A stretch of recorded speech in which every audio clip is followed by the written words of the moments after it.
Today, we take a look at the GUI for setting up the default NLP packages and the language on the corpus.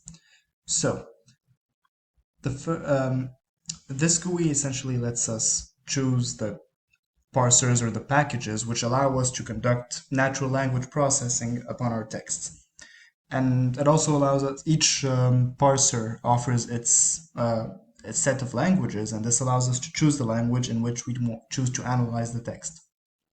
So in the first widget, we see which is the main NLP package currently placed, right here, the lematizer package, and the language in which it is set. The second widget allows us to choose the NLP package. As of the moment, there are four options: BERT, Spacey, Stanford NLP, and Stanza. BERT, I believe, yes, is not available yet. However, the three others, as you can see, you can choose between them. Right under, you can see for each package which parser is to be chosen. So, which are the available parsers. So, for example, for Stanza, we have constituency parser and the dependency parser. For Spacey, the dependency parser, and for Stanford NLP, the neural network and the probabilistic context-free grammar approach. This is for the choice of NLP package for parsers and annotators. Right under, we can choose the NLP package for basic functions such as lemmatizing, tokenizing, or sentence splitting. There are currently two options, Stanza and Spacey, although like BERT for the NLP package choice, Spacey is not yet available, so your only choice really is Stanza. Once you have Stanza, right under, you get to choose the language. So currently it's locked into English, and as you can see, if I click on the arrow, I can't change. But what I can do is click on Reset, which takes out the language, and then I have the available languages, as you can see.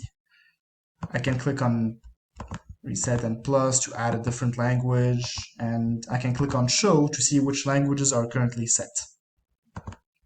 Then we have the encoding type. So by default, it is UTF-8. The encoding type is simply websites are encoded with a certain encoder, and it's how to transmit that textual information to the NLP. I wouldn't worry too much about this because studies show that about 96% of all textual data is in UTF-8, so you probably won't need to change that. This option is to export the files into JSON or not. And here you have memory, limit document length, and limit sentence length. So memory by default is at 4. However, the annotator option happens to be a very computationally taxing one, and as such, you would want to increase that memory so that the NLP would be able to process it. So increasing the memory, although it makes the code slower, allows us to conduct more computationally complex operations. Limiting document length, as it sounds, it's the amount of sentences in the document, or word yes, and we are recommended not to go above 100,000. As above 100,000, this is where we would start seeing some issues with the NLP. As for sentence length, 100 is the maximum length before we start seeing some issues. So here we have an example of the optimal options. You will usually not need to play with these three a lot, except for memory when you will choose parsers.